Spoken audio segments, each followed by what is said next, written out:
안녕하세요. 자, 이번 시간에는 전 시간에 이어서 어, 두화입하고 일반 두화입의 비슷한 잎하고의 비교하는 시간을 갖도록 하겠습니다. 자, 전 시간에 제가 좀 긴 잎을 갖고 비교를 해 드렸었죠. 정말 구분하기 힘들 정도의 유사점을 가지고 있는. 자, 이번 시간은 좀 짧은 잎을 가지고 비교를 해 드리도록 하겠습니다.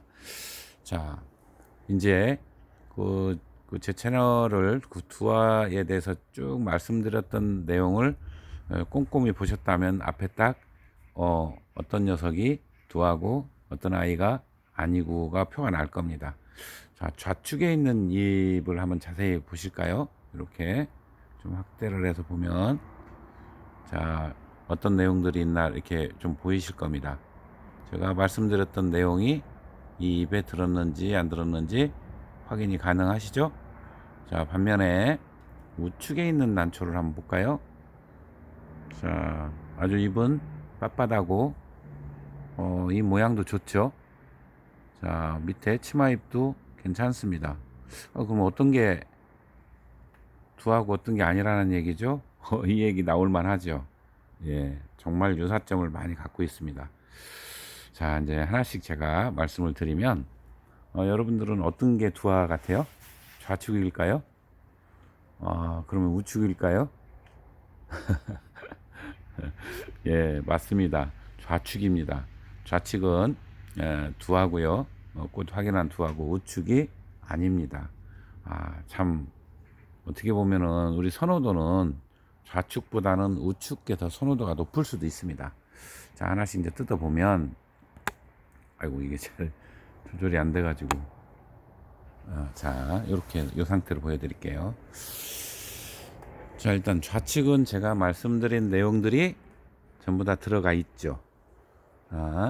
입이 이거는 많이 표가 나죠. 특히 다른 거보다도 이런 꼬부라진 형태나 치마의 형태 안으로 찝은 거, 그 다음에 요게 별부가 틀어져 있으면서도 불구하고 자, 틀어진 잎은 두화에서는 더 많이 그런 모습들이 보이는데요. 자, 많이 표나죠. 네, 더 많이 꺾이고 이것도 뒤로 까집니다. 까질 정도로. 그리고 이거는 한쪽으로 다 쏠려 있죠. 자, 이런 정도로 표가 많이 납니다. 반면에 뭐 거의 틀어지지 않은 이런 건 틀어지지 않았거든요. 자, 이거는 옆으로 틀어지죠. 넘어가는 게 아니라 빗으로 빗어 넘기듯 한쪽으로 넘어간 게 아니고 잎 자체가 틀어지죠. 네, 그런 특징까지. 그리고 중간 밑으로 내려오면서 좁아지지 않는 거. 심지어는 이거는 약간 넓어 보이기까지 합니다. 자, 그런 정도. 그리고 노수엽처럼 돼 있는 거, 끄트머리 찝은 거. 어, 이런 특징들을 다 갖추고 있죠. 난초 잎은 일반 잎입니다. 그냥 아주 평범한 잎이고 두께도 두껍지 않죠. 자, 그런 잎이고 자, 그런 정도 수준밖에 안 됩니다. 그럼에도 불구하고 이거는 두알을 피고요. 크기도 작죠. 대략 한 얼마나 될까요? 이런 정도인데 한 7cm, 8cm 되겠네요. 7cm. 자, 반대로 우측에 있는 난초는 조금 좀 넓혀서 좀 볼게요. 자, 우측에 있는 난초를 보면 초점이 맞나요? 이건 수시로 초점을 잡아줘야 되네요. 자, 우측에 있는 난초를 보면 다 갖췄어요. 이것도 어디 잎도 자 보면은 나사가 아주 가는 나사가 들어있는데요. 광이 별로 없고요. 자, 보면은 굉장히 육질이 좋습니다. 좋고 이것도 이런 것까지는 갖췄어요. 약간 요렇게 쳐들은 노수엽 형태나 안으로 들어오면서 급격히 좁아지지 않은 거 이런 건 갖췄습니다. 근데 찾아보면은 이 아이가 왜 아닌지를 알 수가 있습니다. 자, 치마에 이제 마른 상태이기는 하지만 약간 틀어진 것까지 있죠. 자, 마르면 더 많이 틀어진다 했어요. 그러면은 새 신화를 보는 게 유리하겠죠. 자, 이렇게 돌려서 아이고 앞에 신화를 보도록 하겠습니다. 자, 이놈을 좀 확대를 해서 볼까요? 이렇게 돌려놓고 조금 확대를 해서 보면은 자, 이 정도면은 잘 보이시나요? 초점이 자, 이제 좀 보이네요. 이거 보시면 정상적으로 이거는 틀어지지 않고 정상적으로 나와 있어요. 벌브가 틀어지지 않았다는 뜻입니다. 자, 일단 치마에 벌어졌죠. 좀 더 확대를 해서 볼까요?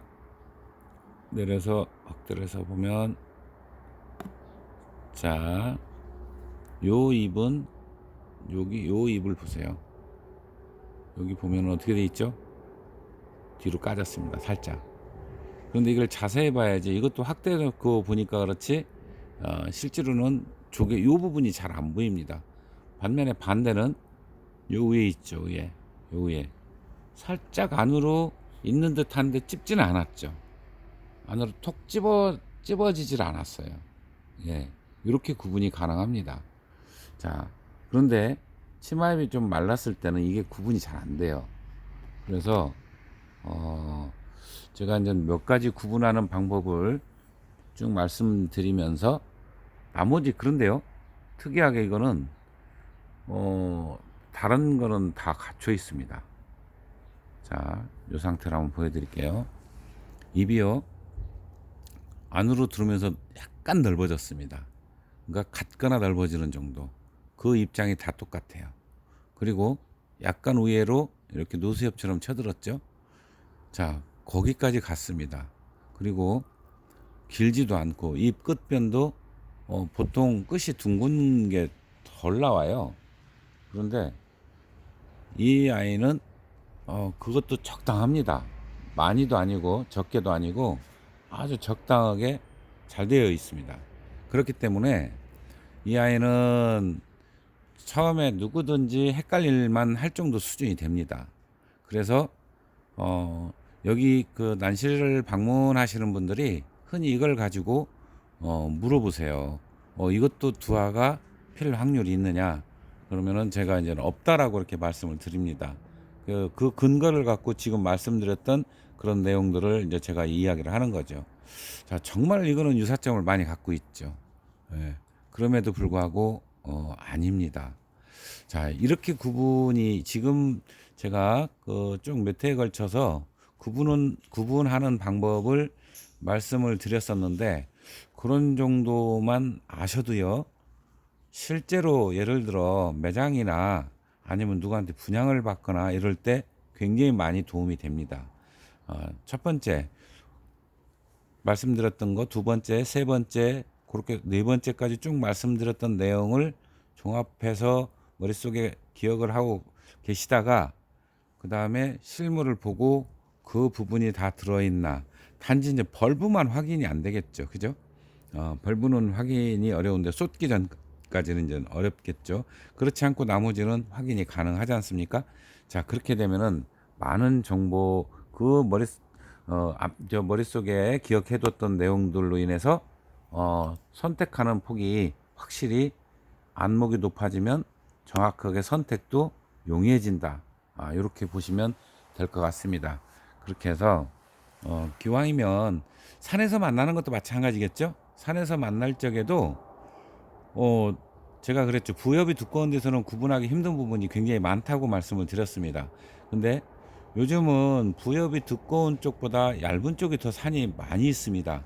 이게 실제로 제가 초창기 산에를 다닐 때요, 그때는 우리 그 산에 그 솔잎을 긁어다 뗄 때입니다. 80년대까지만 해도 솔잎을 긁어다 뗐어요. 그래서 벌브가 쉽게 드러나 있었어요. 근데 그 이후에 90년대 들어오면서 그걸 안 했죠. 80년대 말 90년대 들어오면서 급격히 부엽이 두꺼워졌어요. 이게 어떤 분이 난초를 어설프게 아시는 분이 뭐라고 얘기하냐면, 부엽을 다 긁어놔서 난초가 죽는다고 합니다. 그렇지 않습니다. 그거는 오래 경험을 하신 분들한테 직접 들어보시면은 그렇지 않은 걸 알 수 있습니다. 물론 파내면 안 되죠. 파내면 안 되고, 우리가 부엽을 긁는다고 완전히 흙 있는 데까지 긁어진 게 아니거든요. 바로 흙과 부엽의 그 중간층에 뿌리를 서려두기 때문에 꼭 그렇지는 않다는 것을 말씀을 드리고요. 자, 그렇게 해서 산에서 부엽층이 얇은 쪽이거나 아예 없는 쪽도 있습니다. 그런 데서 만날 때는 벌브까지도 구분이 가능하죠. 자, 그렇게 하면 동자면만 구분이 안 된다고 그랬죠? 자, 어떻게 이번 시간에도 이게 도움이 되셨나 모르겠습니다.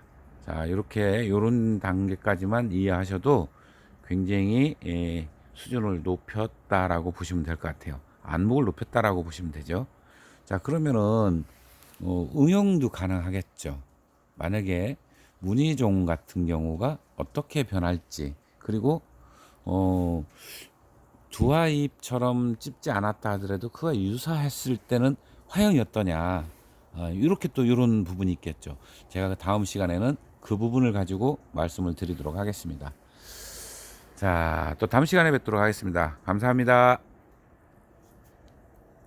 이게 뭐가 딱 있으면 좋겠는데.